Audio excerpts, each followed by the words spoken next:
Tahimik ang baryo ng Santa Maria tuwing gabi. Walang ingay kundi ang huni ng kuliglig at ang banayad na pag-ugong ng hangin sa mga puno. Pero may isang parte ng baryo na hindi nilalapitan ng mga tao. Isang lumang punso sa gilid ng isang kalsada sa baryo. Sabi ng matatanda, tirahan daw iyon ng mga lamang lupa. At bago ka dumaan doon, kailangan mong tabi-tabi po. Si Clark, isa sa mga lokal ng baryo, ay hindi naniniwala sa mga ganitong kwento. Panakot lang yan, sabi niya sa kaibigan niyang si Sandy habang naglalakad sila pa uwi isang gabi. Hindi mo ba alam, Clark? Sagot ni Sandy, halatang kinakabahan. Dati dito sa tin, may mga nangyari na. Sa mga taong hindi marunong rumispeto sa mga matandang paniniwala. Napangiti lang si Clark, halatang hindi siya kumbinsido sa sinasabi ng kaibigan. Nang makarating sila sa punso, dumaan siya ng tila walang pakialam at hindi nagbigay galang. Hindi man lang siya tumingin. Hindi ako magsasabi ng kahit ano, bulong niya. Walang nakatira diyan. Napahinto si Sandy. Clark, maghintay ka. Pero huli na. Biglang lumamig ang hangin. Ang mga kuliglig ay tumahimik.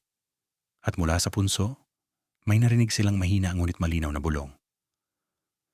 Hindi ka marunong rumespeto, ha? Napalunok si Clark. Narinig mo yon? Hindi sumagot si Sandy. Nakapikit siya, paulit-ulit na binubulong ang tabi-tabi po. Pasensya na po. Ngunit si Clark, sa halip na matakot, ay lumapit pa sa punso. Kung talagang may nakatira diyan, lumabas ka. Sigaw niya na tila naghahamon pa. Isang malakas na hangin ang umihip. Biglang gumalaw ang lupa sa punso. Parang may bumabangon mula sa ilalim. Unti-unting lumitaw ang isang anino. Maliit, payat, at may mapupulang mga mata. Napaatras si Clark. Hindi mo na kami iginalang? Sabi ng nilalang. Paus ang boses. Ngayon, sasama ka sa amin. Biglang napasigaw si Sandy. Clark, humingi ka ng tawad. Pero hindi na makagalaw si Clark. Parang may humahawak sa kanyang paa mula sa ilalim ng lupa. Dahan-dahan siyang hinihila pababa. Hindi totoo to. Hindi totoo. Paulit-ulit niyang bulong. Ngunit ramdam niya ang malamig na mga kamay na kumakapit sa kanya. Sa huling sandali, napasigaw siya. Tabi-tabi po. Patawarin po ninyo ako. Subalit huli na. Dahan-dahan kinain ng lupa si Clark. Habang si Sandy. Hindi makakilos sa sobrang tapos sa nasasaksihan. Bago tuluyan lamunin ng lupa si Clark, may tila isa pang malaaninong lumipat. Mula sa punso at sa nakakatakot at malamig na boses nito, sinabi, ito ang sasapitin ng kahit na sino mang magpakita ng kawalang respeto sa amin. Diretso ang tingin ng mga pulang mata ng nilalang kay Sandy habang sinasabi ng mga katagang iyon. At sa isang iglap naglaho ang anino, nawala din si Clark. Naging normal ang ihip ng hangin.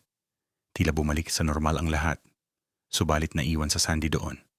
Tulala, takot, nanginginig. Ilang minuto ang nakalipat, may grupo ng kalalakihan na galing sa bukid na naglalakad sa parehas na daan.